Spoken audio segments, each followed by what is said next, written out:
김포도 앞서도 말씀드렸지만 수도권보다는 지방 부동산에만 일부 훈풍이 불 것 같은데 어떻게 생각하십니까? 네, 뭐 서울은 지금 전혀 뭐 네네. 규제 지역을 건드리지 않은 상황이라서 지방에 관심이 좀 더 쏠릴 수밖에 없는 그런 상황이고요. 네네. 지방 부동산들의 좀 얘기를 들어봐도 지금 네네. 당장 거래가 되고 있진 않지만 네네. 문의들은 좀 종종 있는 그런 모습입니다. 네네네. 특히 경기도의 뭐 평택이나 뭐 안성 같은 가까운 지역들이나 네네. 아니면 천안 같은 곳들, 그리고 특히 광역시 중에서는 부산이나 뭐 대구, 수성구 네네네. 이런 지역들은 좀 문의가 많아지고 있는 그런 모양이고요. 네네. 지금 재건축 재개발 관련돼서가 이제 네. 이번 정권에서는 조금 공급의 핵심이 됐잖아요. 네네, 그래서 맞습니다. 전 정권까지는 신축에 대한 관심이 높았다면은 네네. 이번 정권에는 재건축 재개발에 대한 완화에 대한 기대감이 좀 있다 보니 네네. 재정비 쪽으로 관심이 많은데 음. 부산 같은 경우에는 조례에 의해서 재개발이 특히 조금 네. 완화된 그런 지역이기도 합니다. 네네네. 그리고 전국에서 가장 재개발 단지가 많은 지역이기도 해서 네. 뭐 그런 지역들의 일부 그 매수 쪽으로는 네네. 조금 살아날 수 있는 여지가 있을 것 같습니다. 네. 저도 부산이 고향인데 부산이 지금 많이 경기가 침체돼 있습니다. 네. 제가 봐도 혹시 집에 내려갈 때 제가 택시 타고 이래도 굉장히 뭔가 침울한 도시, 산업도 없고 제가 그 부산에도 산업 단지라고 해봐야 지금 강서구에 녹산에 산업 단지가 있는데 르노 삼성 자동차 빼고는 사실 이렇다 할 기업도 없는 형편이라 좀 지금 아까 위원님 말씀대로 조례를 개정할 수 있으면 오히려 더 공격적으로 해서 이런 지방은 좀 활성화될 수 있게 하면 좋겠다는 생각입니다. 그리고 오늘 그 정부가 재건축 초과이익 그 환수 제도를 합리화하는 방안을 발표를 했습니다. 네. 이 뭐 재건축이 지금 사실 뭐 여러 가지 논란이 많아요. 뭐 공사업이 뻥튀기를 한다. 아니면 또 반대로 말해서 소비자 입장에서는 사람들이 재건축을 해도 실제로 보면 이익될 게 없기 때문에 움츠려 든다. 이런 부분을 좀 활성화시키려는 것 같은데 위원님 좀 구체적으로 말씀해 주시죠. 네, 일단 재건축의 이제 3종 세트 뭐 그 네네. 좀 이렇게 진행이 빨리 될 수 있게 하는 네네. 또는 진행이 좀 더디게 되는 3종 네, 세트가 네. 재건축 초과이익 환수 제도랑 네네네. 분양가 상한제 그리고 안전 진단 이렇게 될 수가 네네. 있는데 일단은 재건축 초과이익 환수제에 대한 합리화 방안이 이제 나온 상태고요. 네네네. 기존의 재건축 초과이익 환수 제도는 한 세대에서 재건축으로 인한 이익이 3천만 원이 넘으면 네네. 거기에 최대 뭐 50%까지도 네네. 다시 국가에 환수를 해야 되는 그런 법이었는데요. 지금 이 부과 기준을 3천만 원이 아니라 일단 1억 원으로 상향한 게 가장 좀 큽니다. 그래서 네네. 이제는 3천만 원이 아니라 1억 원 이상의 그 초과 이익이 나와야지 네네. 환수에 대한 환수를 할수 의무가 있다. 있는 거고요. 네네. 이로 인해서 일단 전국에서 84개 단지가 그 네네. 부담을 해야 되는 단지였는데 네네. 이 숫자가 38개로 줄어들었고요. 아, 확 예, 반으로 줄었네요. 많이 줄었죠. 반 이상으로 줄었네요. 특히 지방 같은 경우에는 32개였는데 21개 단지에서 이제 부과 의무가 없어졌습니다. 네네. 그래서 아무래도 재건축에 대한 이 초과이익 환수 제도가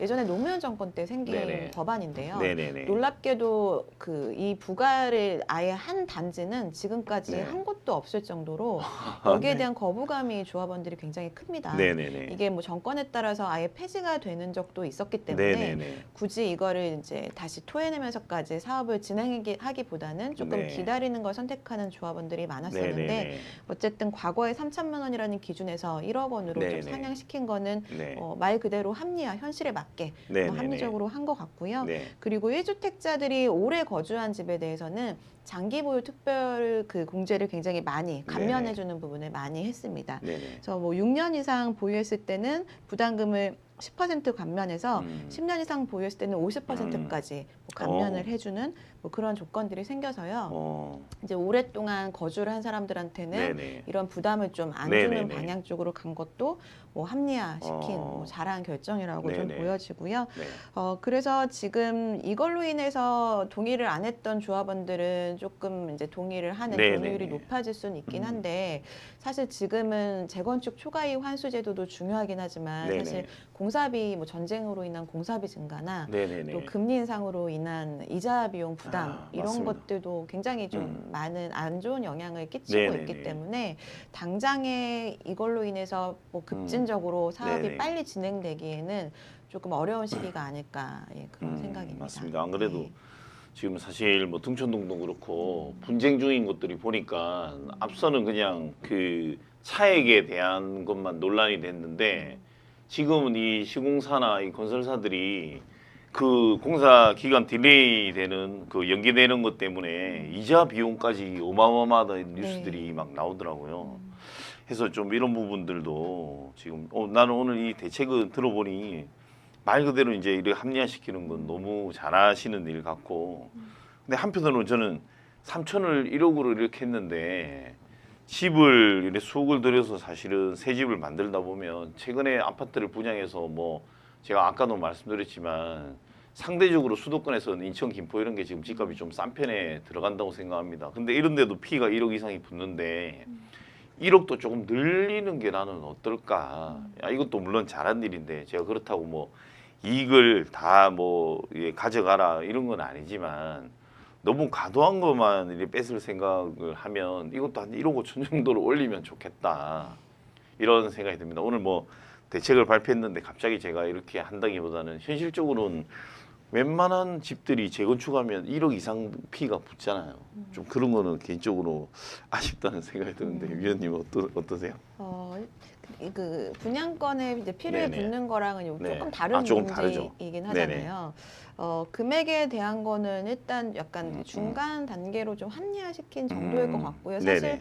처음에는 이걸 아예 폐지하는 쪽으로 많은 국민들이 폐지. 좀 예상을 하긴 했었습니다. 사실은 폐지가 네. 제일 좋네요. 뭐 그러면. 예전에도 이제 폐지를 네네. 한 사례들이 있기 때문에 그러니까 노무현 정권에서 이게 만들어졌는데 네. 정권마다 이게 있다가 없다가 반복했으면 굳이 없애도 되는데 근데 왜 이게 합리화 정도만 근데 이게 갔을까요? 헌법재판소에서까지도 그 한 번 판결을 받았던 사례예요. 근데 그때 합헌으로 이제 네네네. 결정이 나기도 했고요.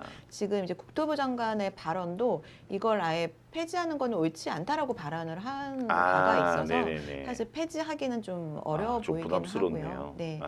뭐 그래도 지금 3천만 원이라는 기준이 워낙 과거의 기준이었었는데 네네. 그게 1억 원으로 상향한 거는 뭐 그나마 현실적인 네네네. 방안이었다고 보는데 네네. 말씀하신 대로 조합원들의 이제 조합에 가서 조합원들 얘기를 네네네. 들어보면은 1억 원도 사실 이제 만족스럽지 않다라는 의견들도 네네. 있지만 또 네네. 반면에 해당되지 않는 국민들의 입장에서는 재건축 초과이익 환수가 사실 그냥 살고 있는데 이 재건축을 했다는 이유만으로 굉장히 큰 이익을 가져가니까 그렇죠. 거기에 대한 부정적인 의견도 있기는 해서 정부에선 좀 합헌으로 나온 상황에서 이거를 폐지까지 하기에는 부담스러운 부분은 있을 것 그렇죠. 같습니다. 예. 제가 너무 마음이 다양한 의견이 있어서 마음이 너그러운 것 같습니다. 해서 저는 뭐 사실 이게 1억이 뭐 저도 없는 돈이고 지금 대출도 저는 뭐 몇 억이 되는데 물론 큰 돈이긴 하지만 수도권에서는 워낙 그 집을 새로 짓거나 하면 집 자체 집값이 오르고 하다 보니 이렇게 해도 재건축이 활성화될지는 저는 이게 의문이라고 생각이 좀 들고 해서 의견을 냈지만 지금 우리 위원님이 합헌이다 해서 뭐 저도 어쩔 수 없는 걸로 오늘 좋은 정책을 내놓으신 것 같습니다.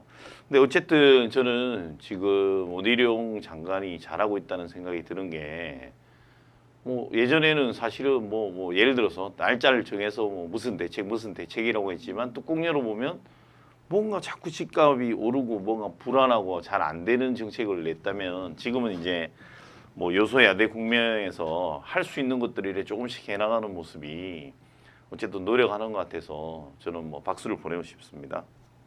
오늘 위원님이 좋은 의견 많이 주셔서 앞서 이거 규제적 해소했는데 오늘 포인트는 지금 초과이익 환수 이것도 좋지만 수도권도 조금 제가 볼 때 원포인트로 한번 짚어서 지금 뭐 김포라든지 아니면 뭐 인천도 안 풀린 지역이 있는 것 같고 송도도 집값이 떨어지고 있고 뭐 이러니 주변도 뭐 파주나 이렇게 좀 형평성을 고려해서 집값 떨어지는 것도 또 면밀히 살펴보고 해서 조금 수도권도 푸는 게 어떨까 이런 생각이 듭니다. 위원님 말처럼 푼다고 해서 저는 사실 금리가 이렇게 올라가고 있고 이러다 보니까 어디 지금 보통 주변에서 투자를 하거나 예전에는 안 그랬지만 지금 자동차를 뭐 새 걸로 바꿔야 되겠다든지 이런 소비 심리도 굉장히 위축되는 것 같아요. 물가도 네. 인상되고 이러다 보니 맞아요. 좀 그런 부분도 조금 더 공격적으로 생각해 봐 주시는 게 어떤가 싶습니다.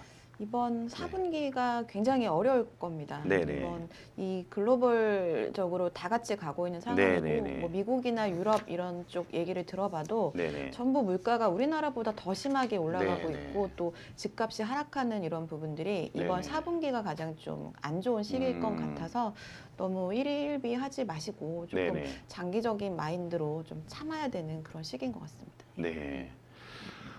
지금 김 의원님이 또 4분기가 또 더 힘든 시기가 될 것이다. 국제 정세상 이 빙하기가 오고 물가도 많이 오르고 지금 뭐 걱정이 많습니다. 어쨌든 이 어려운 시기일수록 잘 버티고 좀 저희 우리 집하고 TV를 보면서 좋은 의견도 많이 해서 합리적인 이 해안을 가지시기 바랍니다.